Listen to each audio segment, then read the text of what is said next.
What's up, everyone? This is Silver Slayer, and welcome to your daily silver stacking video. Thank you for tuning in. This is why I am buying bullion in 2021 and probably well into 2022 as well.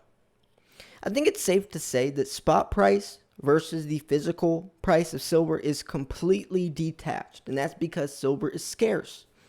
Spot price may be $24, but you can't buy a physical ounce of silver for anything less than $33, $34 if you get lucky. So all we can do is adjust and adapt. When we're talking about bullion, things that are closest to spot price, but even high premium silver is looking like bullion, or vice versa. Bullion is looking like high premium silver. An American Eagle is worth as much as a panda nowadays, which is crazy to say.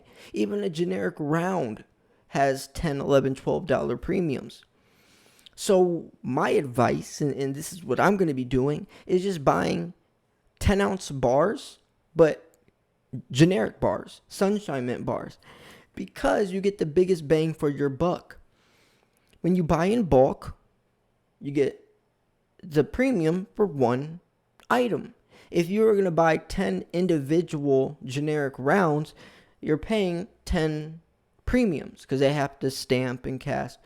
But if you just buy one 10-ounce bar, you're buying in bulk and it's generic, so it's close to spot price. So 10-ounce bars are probably the best way to go if you're looking at this literally.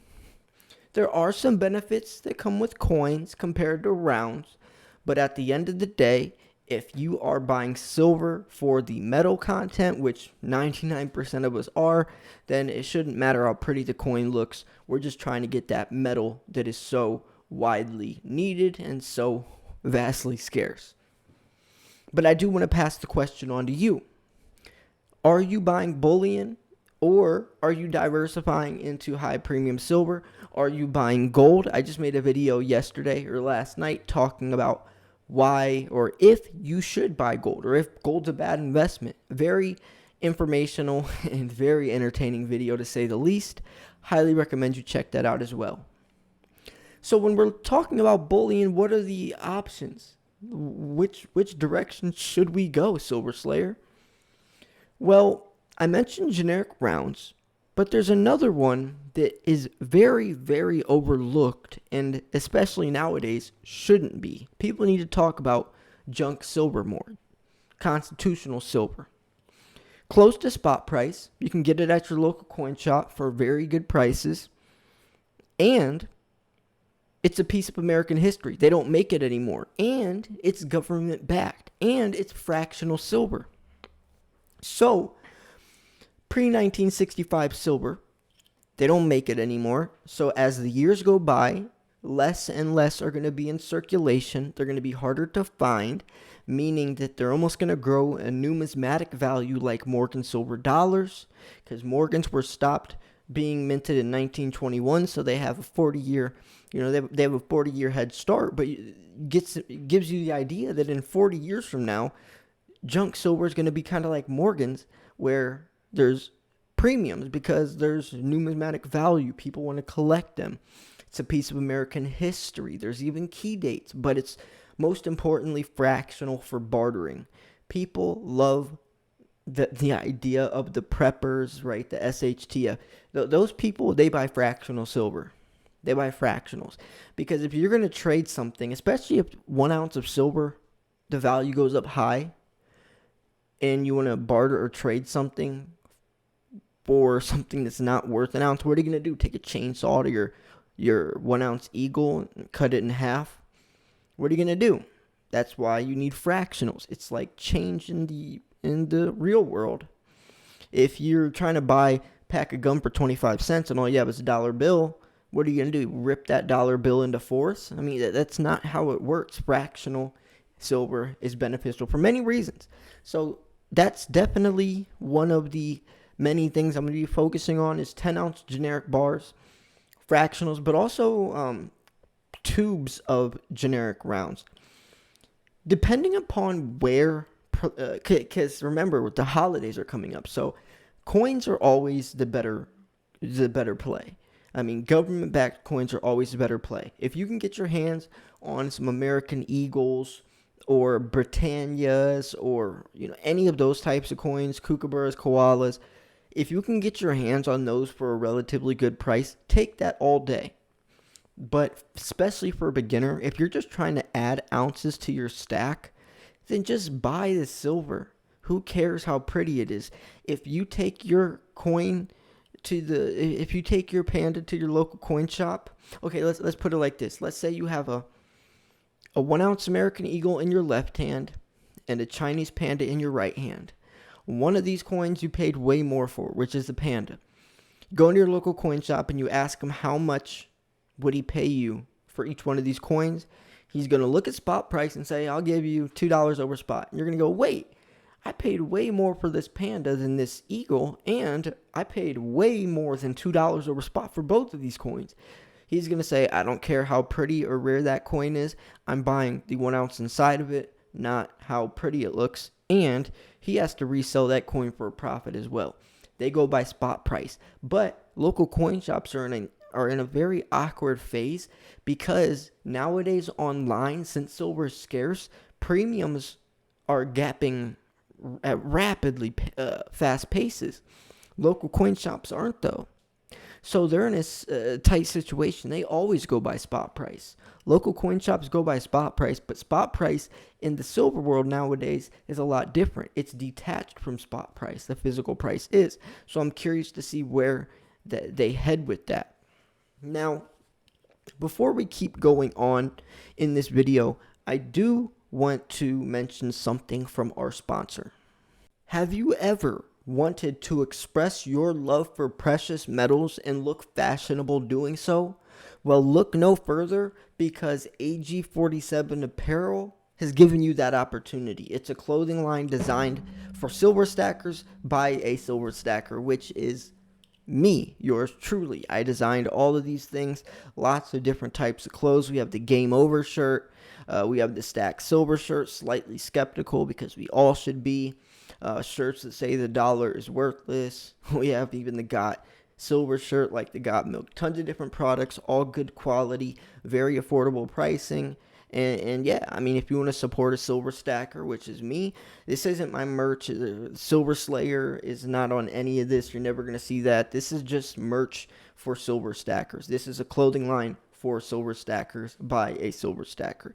Let's get back to the video. So I passed the question on to you. There's a lot of new stackers. A lot of people bought silver at $30 during the Wall Street silver movement. But since they bought silver at $30 when premiums were probably around $35, so their dollar per ounce average is around $35 already. If they were to go to take their silver to a local coin shop, they would probably be getting $25 per ounce. So they'd be losing $10 per ounce. And that's why, and a lot of people did sell once the price dropped. That's why panic selling is so scary. That's why impulse buying is so scary as well. If you don't understand the market, if you don't understand how your investment works, don't invest into it yet. Just like when I got into Bitcoin, I didn't use any of my actual money out of my pocket to start investing. I posted my videos on a platform called Steam It, where you can earn Steam tokens as quote-unquote money, and then I transfer that to Bitcoin and kind of learned how to mess around. And that's because I didn't know what I was doing. So with silver, and to only invest as much as you're willing to lose, with silver, you have to play around. You got to learn. Buy different types of coins, but in the beginning, always stick to generics, whether that's buying some junk silver, maybe the 1 ounce bars like the MK bars, some 1 ounce generic bars, maybe try a 5 ounce generic bar, a 10 ounce generic bar. Try all types of stuff, but make sure it's close to spot price. At first, I loved bars, but then I kind of transitioned into coins as I grew as a stacker. The moral of the story is, it really doesn't matter what type of silver you buy as long as it's close to spot price. And as you move forwards in your silver stacking journey, you'll start to get it. You'll start to understand the markets behind these coins, because some of these coins do have difficult markets. The market for Morgan silver dollars, extremely tricky because every year has very different mintage numbers. Conditioning is everything. With generic silver, you don't got to worry about condition. You can throw it around, bang it up in a treasure chest. It doesn't matter because you're just buying it and selling it for the metal content. But like I said, I want to pass the question on to you. Are you buying bullion in 2021, or are you sticking to pandas? I should have focused more on bullion when I first started stacking, but unfortunately I didn't. I got influenced by channels like Shadow Stack and all these channels that were buying extremely expensive coins, and I loved the way they looked. They looked so fresh, and I wanted that. But I was a beginner, and I had no place to be buying that type of silver yet. I didn't understand the market. I wish I would have started with American Eagles, tubes of Eagles, generic bars and generic rounds. Build a foundation, just like if you're building a house. If the house has a strong foundation, it's stable. But I started my silver stacking journey with all high premium risky coins, and especially when those coins require the condition to stay pristine. If you get a scratch or a milk spot or even a smudge from your fingerprint on that coin, the whole entire coin's condition is gone. That's dangerous, that's risky. That's why storage and security is also so important. So in the beginning, stack bullion. That's also why I'm buying bullion right now, to lower my dollar per ounce average, to just put some more ounces of silver underneath my feet. Because since I was buying so many high premium coins, my stack wasn't as heavy as someone compared to that was only buying generic rounds. Get what I'm saying? Because for $100, you could buy a good amount of generic rounds, but for $100, that might only be two ounces, maybe 3 ounces of a high premium coin. So you got to be careful. Think with your head, not your heart, because there is a lot of emotional attachment. We get influenced by these big stackers that do all these crazy unboxings and show all these coins, but we got to stay realistic to ourselves. So anyways, I'm going to wrap this video up here. I would love to hear your thoughts on this. If you are stacking bullion in 2021, what is your strategy and what is your reasoning?